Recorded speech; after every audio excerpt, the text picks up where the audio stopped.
Welcome to Politics for Patriots. Here's your host, the eviscerator of progressive nonsense, the executioner of imbecility, and the grim reaper of BS, Eddie Zipper. Happy Thanksgiving and welcome to episode number 54 of the Politics for Patriots podcast. If you haven't done so yet, if you enjoy the show, please subscribe on iTunes and leave a review on iTunes. I would very much appreciate it. You can also listen to older episodes at my website, www.eddiezipper.com. That's www.eddiezipper.com. I've seen a lot of news segments about how to survive Thanksgiving dinner when you have relatives who are Trump supporters, right? Because if you go to a family dinner and there are Trump supporters there, you're not in a safe space. So, this is something apparently that people really, really worry about. I'm not going to have a safe space at Thanksgiving because people there support Trump. Okay, so you've got your crazy Uncle Trump supporter, and he's going to show up in his MAGA hat, and he's going to ruin Thanksgiving. So there's tons of news articles out there about how to survive this, like it's a nuclear apocalypse or something. So I'm going to do something a little different here on the Politics for Patriots podcast. I'm going to tell you how to have a little bit of fun with your liberal family members if you are a Trump supporter. And I think this is the best way to go about it. Offer to say grace before the meal. And then when you say it, just trump it up a little bit. Right? Something like, thank you for this wonderful meal. It's going to be terrific. Really, really terrific. We've had other Thanksgiving meals. They were a total disaster. Last two Thanksgivings, total disasters. This is going to be the meal that makes Thanksgiving great again. Ask anyone at the table right now and they'll tell you this is going to be really, really outstanding. Believe me. Amen. Sacrilegious. All right, that's a grace that is guaranteed to start World War III at your family's table. So I'm just kidding. Don't give your family a hard time on Thanksgiving. You know, unless they start it and then proceed with the grace. So speaking of Thanksgiving, did you see President Trump pardon the turkey? It was wonderful, a full pardon. Trump returned his hard pass, and now he'll once again be allowed to attend White House press briefings as a correspondent. You see what I did there? Okay, so you already know that Jim Acosta got his hard pass back. He is once again free to show up in the White House press room and make an ass of himself by acting like a protester who happened upon a microphone. Here's the Cuckoo for Cocoa Puffs leftist narrative on what happened in the case of Central News Network, aka CNN, versus Donald J. Trump. First, President Trump and Jim Acosta, in case you missed it, had this exchange. And it's a long one, but it's a great one. So, here's the exchange that they had. If you've already heard it, you already know it'll be fun to listen to it again. In midterms. Here we go. If you don't mind, Mr. President, that this caravan was an invasion. As you know, Mr. President, I consider it to be an invasion. As you know, Mr. President, the caravan was not an invasion. It's a group of migrants moving up from Central America towards the border with the U.S. Thank you for telling me that. Why did you characterize it as such? Because I consider it an invasion. You and I have a difference of opinion. But do you think that you demonized immigrants in this election to try to keep... I want them to come into the country, but they have to come in legally. You know, they have to come in, Jim, through a process. I want it to be a process, and I want people to come in, and we need the people. Your campaign... Wait. You know why we need the people, don't you? Because we have hundreds of companies moving in. We need the people. Right. But your campaign had an ad showing migrants climbing over walls and so on. Well, that's true. But they weren't actors. They're not going to be doing that. They weren't actors. Well, no, it's true. Do you think they were actors? They weren't actors. They didn't come from Hollywood. Right. These were people. This was an actual, it happened a few days ago. And they're hundreds of miles away, though. They're hundreds and hundreds of miles away. That's not an invasion. Honestly, I think you should let me run the country. You run CNN. All right. And if you did it well, your ratings Let would me be ask, much better. if I may Okay, ask that's one other enough. question. Mr. President, if I may ask Peter, one go other ahead. question, are you worried? That's enough. That's Mr. enough. President, That's I was going enough. to ask one of the other folks. That's enough. Pardon me, ma'am. Mr. Excuse President, me. That's enough. Mr. President, I had one other Peter, question, let's if go. I may ask, on the Russia investigation. Are you concerned that you may have I'm not concerned indictments- about anything with that you the may have Russian indictments coming investigation down? because it's a hoax. That's enough. Put down the mic. Mr. President, are you worried about indictments coming down in this investigation? Mr. President. I'll tell you what, CNN should be ashamed of itself having you working for them. You are a rude, terrible person. You shouldn't be working for CNN. Go ahead. I think that's unfair. You're a very rude person. The way you treat Sarah Huckabee is horrible. And the way you treat other people are horrible. You shouldn't treat people that way. Go ahead. Go ahead, Peter, go ahead. In Jim's defense, I've traveled with him and watched him. He's a diligent reporter who busts Well, his I'm butt not a like big the rest fan of us. yours either, so I understand. to be honest. So let me ask you a question if I can. You repeatedly said... You aren't the best. Mr. President, you repeatedly, over the course of Okay, the... just sit down, please. Well, when you report fake news, when you report fake news, which CNN does a lot, you are the enemy of the people. Go ahead. Mr. President... He's insanely unprofessional. He thinks that this whole press conference is the Jim Acosta show. Now, what you couldn't see because you were listening to it, when President Trump's aide tried to take the microphone away from Acosta, he pushed her arm away. Now, some have called it a karate chop. He may or may not have mouthed the words wax on, wax off while he was doing it. It's hard to tell. Either way, the Trump administration revoked his hard pass for conduct that is obviously unbecoming a correspondent. You can't just interrupt everybody whenever you want. You can't just shout questions at the president, interrupt him over and over, and just keep going. Like, you can't do that. Or can you? I guess that's really the question here. So the news media had a 3 Mile Island nuclear meltdown over this incident because they no longer understand the difference between being a White House correspondent and being an activist protester. They're like, well, President Trump goes after Jim Acosta because Jim Acosta asks the tough questions. Meanwhile, President Trump actually goes after Jim Acosta because Jim Acosta sounds like this. No, wait, let me say something. Let me say something.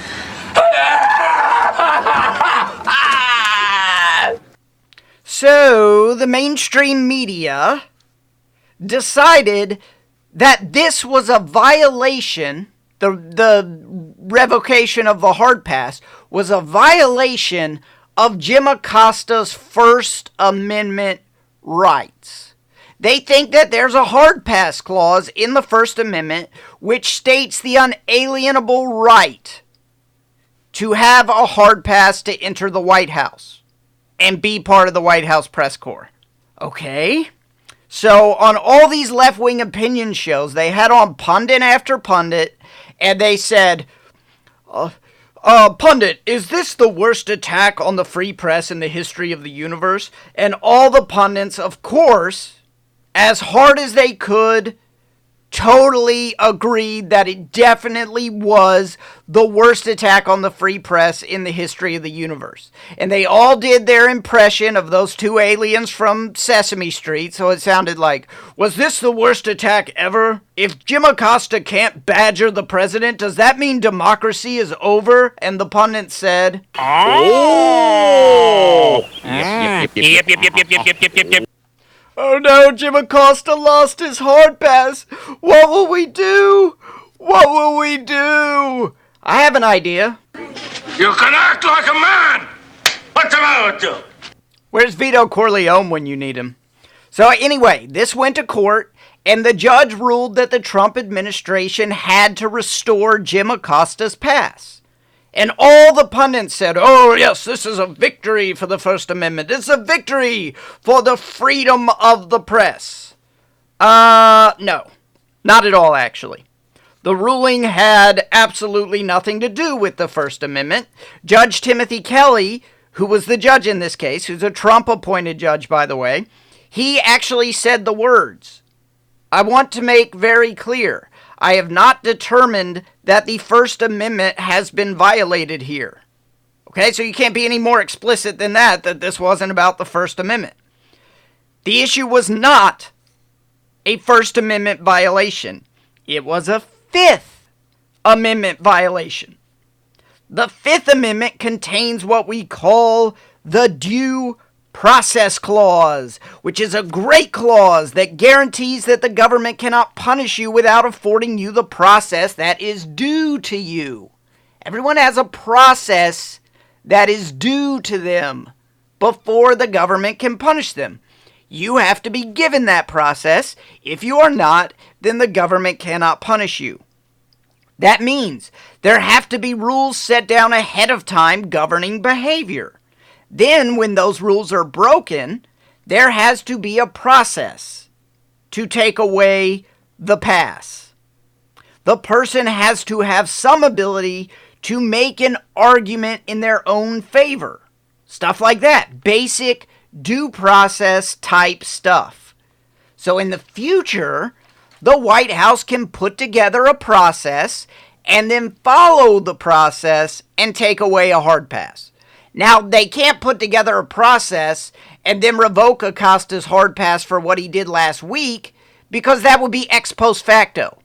You can't create rules today and then punish people for not following them yesterday. That is also unconstitutional. But you can put the process in place and then punish anyone who breaks the rules going forward. Byron York wrote a fantastic piece in the Washington Examiner called "Acosta Decision Could Make It Easier for White House to Kick Reporters Out." And here's what Byron York says in the piece. In short, the judge said to the White House, you can't throw out a reporter without going through a process. But if you go through a process, which you, the White House, can design, then you can throw the reporter out. In the end, it could be that Kelly's ruling will make it easier for the White House to oust reporters in the future and to make the decision stick, close quote. And Byron York is precisely correct. So the quintessential government thing has happened to White House correspondents that happens to all of us. One idiot, in this case Jim Acosta, ruined it for everyone. See, there was no need to have a process because reporters were professionals who showed up and did their job. But Acosta wants to turn the whole thing into the Jim Acosta show, and now there has to be a process. But that's a little bit beside the point. What I love about this ruling is that the mainstream media and the Democrats are applauding this decision. They are applauding a judge standing up for the Fifth Amendment. Why do I love that so much? Because Democrats hate the Fifth Amendment. Democrats are anti-due process. You don't have to go back very far in time to remember the Kavanaugh hearings. What was the message from Senate Democrats and the mainstream media during the Kavanaugh hearings? Women who accuse men of crimes should be uncritically and unquestionably believed. That argument is anti-due process. It is anti-Fifth Amendment. The average left-winger thinks that this Acosta CNN versus Trump case was a First Amendment decision. And they're on Twitter gloating about it and metaphorically spraying champagne on each other. They're like, ha! Proof that President Trump is anti-First Amendment and attacking the press. And they're doing all this, and I feel like Ron Swanson trying to shop at the Home Depot. Hi there. Is there a project you're working on? I know more than you. All right. Right now in the UK, the government is working to ban the cross-examination of alleged victims by accusers. And there are some who believe that should be done here in the United States as well. The arguments for it are emotionally pleasing for a small number of people. And they make you look virtuous in the brave new Me Too world if you're saying, well, they shouldn't be allowed to cross-examine because... Don't think for a second that the left right here in America isn't crazy about that idea. They don't believe that victims of sexual assault should have to be cross-examined. Now, nobody argues that being the victim of sexual assault is not horrible, because it is horrible. And people who do it are obviously the scum of the earth. I don't want to argue with any of that. I do want to argue with the idea that because you are accused, then you are guilty. That is not how it works. Okay, that is un-American. That is not justice. All right? But they don't believe that victims of sexual assault should have to be cross-examined. Remember when Kavanaugh's accuser went before the Senate Judiciary Committee and the Democrats asked her questions, but the Republicans waived their right to cross-examine? They didn't even want to be seen as cross-examining her. So they brought in somebody, a female prosecutor, to very carefully ask her these questions. They were afraid even of the appearance of cross-examining someone in this situation. And rightly so, I'm not criticizing them. But it shows that there are people out there who are made uncomfortable by basic due process. Now, this all sounds very nice unless you are the person being accused of a crime. Because if you are the person being accused of a crime, guess what the Constitution of the United States guarantees you? Due process. That's right, the Fifth Amendment doesn't only apply to Jim Acosta in his White House pass. It doesn't only protect Jim Acosta, it protects every American who is potentially going to be punished by the government. No person shall be deprived of life, liberty, and property without due process. And then we could skip over to the Sixth Amendment and find some of that due process. The accused shall enjoy the right to be confronted with the witnesses against him. Okay, the Sixth Amendment is full of elements of the process that is due to anyone who is accused of a crime. Okay, so where am I going with all this? Secretary of Education Betsy DeVos, she's the Democrats' favorite target. Ask any leftist millennial how they feel about Betsy DeVos, and they will tell you that she is definitely, without a doubt, the super devil. Then ask them who Betsy DeVos is. They don't know. Maybe 1 out of 10 will know that she's even the Secretary of Education. Okay, but then ask that 1 out of 10 who actually know what her job is. Ask them what she has done to earn the title of super devil. They don't know. 0 out of all of them know that. So why is she the super devil? They hate her because pop culture told them to. They hate her because, literally, they hate her because it is trendy to hate her. I'm serious. Many liberal millennial views are based solely on their trendiness. Hating Betsy DeVos is equivalent to having the nice shoes, whatever shoes that the famous Hollywood movie star wore on the red carpet. Oh, I have those same shoes. Look how cool and trendy I am. Hating Betsy DeVos is the same thing as that, except anybody can do it because you don't need $1,000. You can do it for free. And sadly, a lot of millennial politics work that way. The ability to be trendy for free. Anyway, so what's going on here? Secretary DeVos just released a proposal for improving school responses to complaints of sexual harassment and assault. And the left is apoplectic about this proposal. They are beside themselves. Why? Here's why, and this is quoted directly from the public statement issued by the Department of Education. The proposed rule would require schools to apply basic due process protections for students, including a presumption of innocence throughout the grievance process, written notice of allegations, and an equal opportunity to review all evidence collected, and the right to cross-examination, subject to rape shield protections.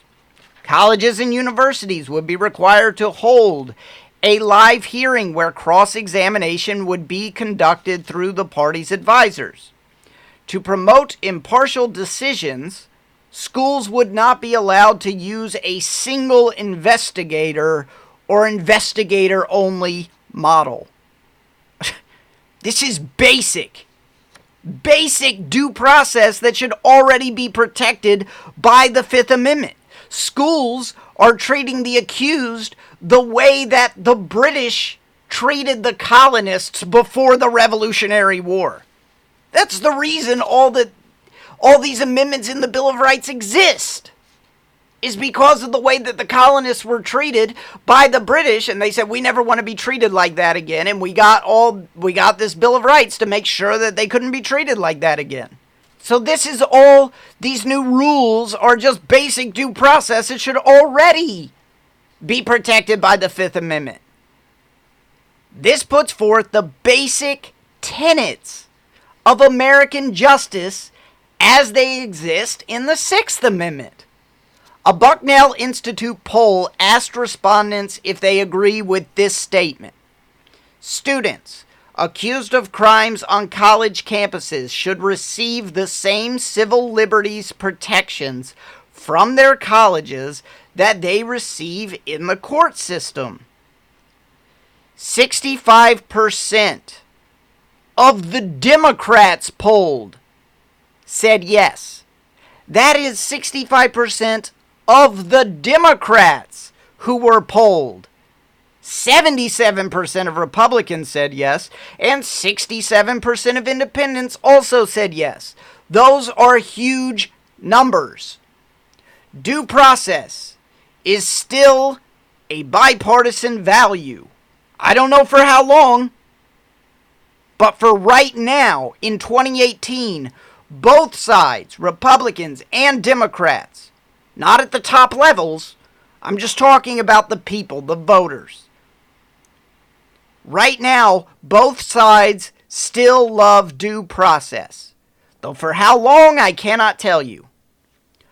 Literally, and this is the whole reason I talked about all this, literally, this is the exact same situation that we just went through with Jim Acosta, and Democrats cheered the results. Right? What happened with Jim Acosta? The court said there has to be a fair process that guarantees due process for the accused before they can be punished.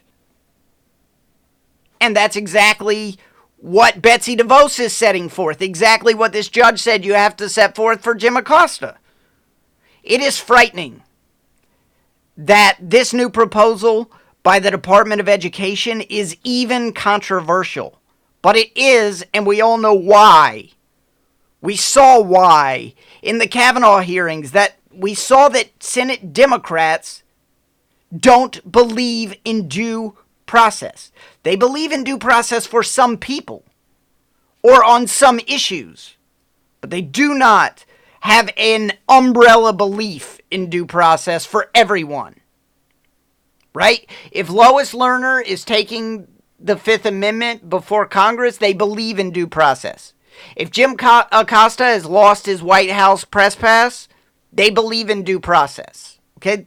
But they don't believe in the presumption of innocence for people accused of certain crimes. As if there are some accusations which are so serious that the accusation is enough to convict. Right? They don't believe in requiring evidence.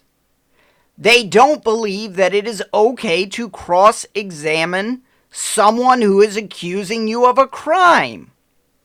They appeared, and I know you watched those Kavanaugh hearings. Everyone in America was paying attention to those, so you know this.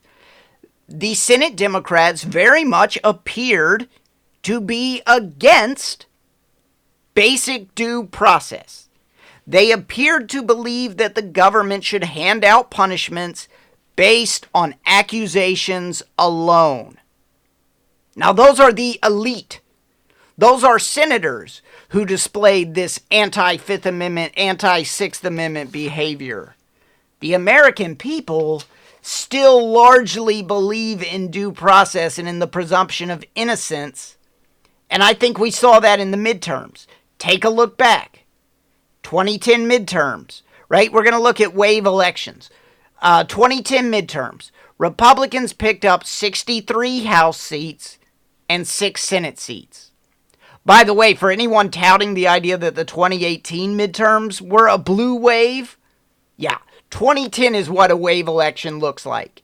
63 House seats and 6 Senate seats lost by President Obama after he had a much larger general election win in 2008 than President Trump did in 2016. He lost 63 House seats and 6 Senate seats. That was a red wave. All right, go back to the 2006 midterms, halfway through President Bush's first term. Democrats picked up 31 House seats. Democrats picked up 6 Senate seats. Go back to the 1994 midterms after Clinton's first 2 years. Republicans won 54 seats in the House and 8 seats in the Senate. That's a wave. Now look at the 2018 midterms. How is it different from those? Okay, Republicans lost 30-something House seats, but they gained Senate seats. Extremely rare that the party, after 2 years of having all 3 branches of government, that they would suddenly gain seats in the Senate in the midterm election. That is very rare. Why did that happen? Because Americans were appalled by the Kavanaugh hearings. Americans believe in due process. Americans did not like what they saw from the Senate, specifically from the Senate Democrats during those Kavanaugh hearings. Even people who didn't want Kavanaugh on the court and don't support Kavanaugh's judicial ideology. Even those people support due process and were disgusted by what happened. So Americans love due process, but the mainstream media does not. Not if it's some random college kid with his whole future ahead of him. Not if it's a Supreme Court justice whose rulings they aren't going to like. No. But if it's Jim Acosta's hard pass at stake, suddenly they're all hands across America for the Fifth Amendment. All right, that's it for today. I hope you enjoyed the show. Remember, please subscribe on iTunes. Please leave a review on iTunes. I hope you have a wonderful Thanksgiving. That's it for today. I'm out of here. Hi there. Is there a project you're working on? I know more than you. All right. You just listened to Politics for Patriots with Eddie Zipper. Email the show at patriots@eddiezipper.com and please subscribe.